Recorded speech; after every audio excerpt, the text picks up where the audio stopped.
Kawasaki through the course of this season, there's been that step. It's when you look at the second group battle, and how often whenever it's a Ducati rider at the front of that group, how difficult is it for riders in that second group to make the moves. And I think that's been pretty telling. And I think Argentina, we saw that when Jonathan Rea was an awful lot faster in a lot of sections than Axel Bassani, but he couldn't make the move because he knew that down the long back straight he just wasn't going to be able to fight with him. We saw the same with Lowes against Rinaldi at the start of race 2 as well, where he was able to close onto the back of Rinaldi, and then the Ducati, a bit like what we're seeing now in the onboard from Toprak, just edges away down the straight. And that's the big challenge that you have.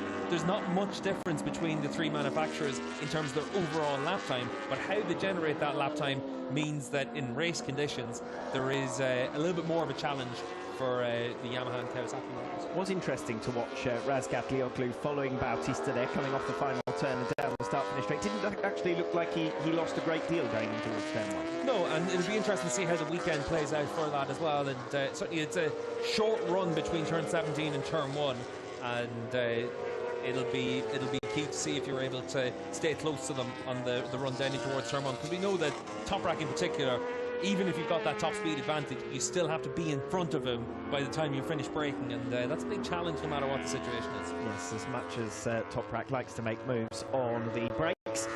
19 minutes remaining in free practice 2. Razgat Lioglu is your fastest man, ahead of Alvaro Bautista by 0.3 of a second. Michael Ruben Rinaldi then almost a second back from teammate Bautista. Best of the rest with Garrett Gerloff and Jonathan Rea directly behind him. Lecuona, Lowes, Forres, Urkel and Redding to complete your top 10. So 3 independents there in your top 10 positions, with Xavi Forres in P8, and Philip Oettls got off to a good start this weekend as well. Alex Lowes, the only rider out on track at the moment, set to improve on his latest lap, and Lowes, who has been in good form of late, hasn't been out of the top 6 positions in either of the last 2 rounds, is finding consistency and has also been closing the gap to Jonathan Rea. As far as the narrowest gap between 2 riders of the same manufacturer, you're probably looking at Rea and Lowes at the moment. Razgat Lioglu's massively ahead of any of the other Yamahas. Bautista with a fair chunk over Rinaldi, and I would say Alex Lowes has dug in very nicely in the second half of 2022. Yeah, I think he's ridden really well since the mid-season test in Catalonia. He's been able to make a big step forward, and this is obviously a season where he's injury-free as well, which is the big thing. Last year, really plagued by a lot of injuries. This year, there's been a few moments where he's been a little bit below par, but the second half of the season, we've seen him really be physically strong, and he's ridden well, and certainly been able to get as much out of the Kawasaki as could be expected. And I think it's been an impressive run of form for him. Argentina, obviously, last time out we saw him really close to Rea all the way through the weekend. And we remember, of course, that here in Mandalika, Lowes didn't get to race. He had a crash in free practice and aggravated that shoulder again. So the latter stages of last season were fraught. I hope he gets clean through to the end of this season so he can have a really good winter and push harder still come 2023. Yeah, run around the track on Wednesday. Lowes pointed to the gravel trap and he said, that's where my season ended last year. And certainly it is a case of trying to put those bad moments behind you and then move on to better times in the future, and that's what he's done a good job of this season, because he's worked well with the Kawasaki team. This is obviously his 3rd season with the squad, and he's been able to get more and more out of that package, and I think that's a good indication that himself and his crew chief Marcel Winkler have been able to adapt their plans and work an awful lot better together. What is interesting is his 3rd season with Kawasaki, as you've said, looks like being his best in terms of championship finish, certainly if he continues the trajectory he's been on those 2 or 3 most recent rounds. But at the same time, it's felt like over the course of that 3 years, Kawasaki has dropped gradually back. So that's good going as far as Alex Lowes is concerned. He's reversing the trend really of that Kawasaki. Yeah, the time from Kawa being really that reference point is gone, and now it's up to them to try and make sure that they're able to get the most out of their package any given day and every given weekend. And I think that over the course of this season we've seen a good step from that, and when both Kawasaki's are getting closer and closer to each other, that's also an indication that that's probably the limit of what you're able to do with the bike, and they need to just make that step with the package. Alex Lowes is top Kawasaki in this afternoon's FP2, just set a new personal best of a 1 minute 35.265 to move up into 3rd place. Razgat Lioglu and Bautista lead us. Anthony, what have you got for us? Well, I've got Pirelli's Giorgio Barbier here down by the pit wall. Now, Giorgio, before we get into this session in particular, what we've seen today, I'd like to know a bit about the allocation for these overseas rounds. It's an extraordinarily complicated process for a regular round. For an overseas, it's even more so. So I'd like to know a bit how the process is to choosing the selection of tyres and making it work in these more complicated rounds.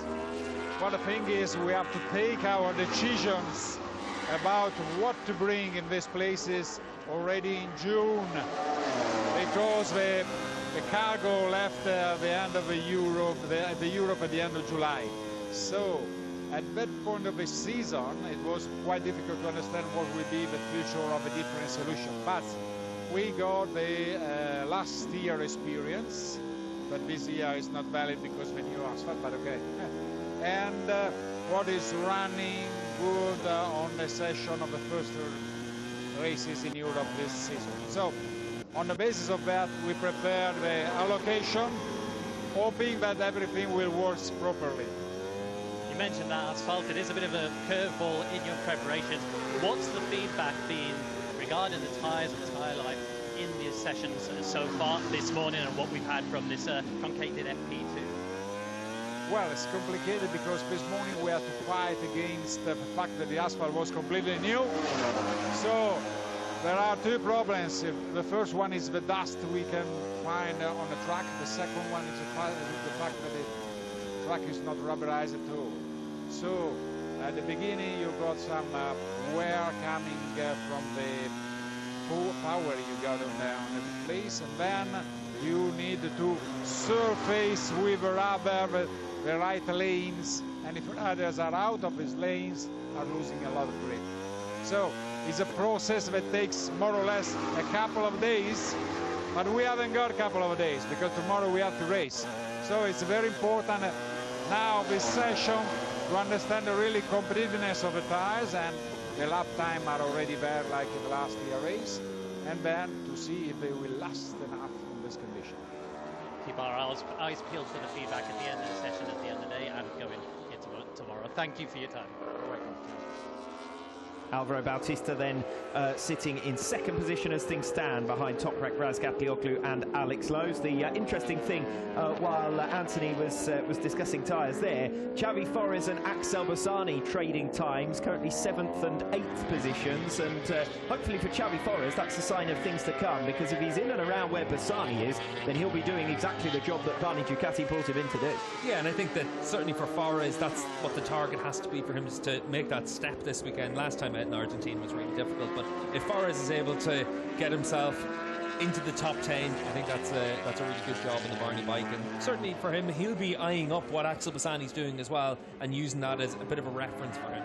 Bassani's just gone P3 at 1 minute 35.139. Forés remains in 8th position, but as far as Xavi Forés is concerned, remember this is only his 3rd round of the season, only his 2nd on this particular Barney Ducati, and he was quick to encourage us not to underestimate that fact as well, the fact that he'd been watching on effectively for 6 rounds while everyone else was getting 3 races per weekend over 6 rounds, 18 races that he'd missed coming in from the cold. So if he is around the top 10, you've also got to factor in what he would likely have been able to do with an extra 6 weekends of running. Yeah, and certainly I think for Forés and the other Ducati riders, it's going to be interesting to see how things play out in the next 12 minutes, because low grip track surfaces where it's been greasy, we've tended to see the Ducati very strong.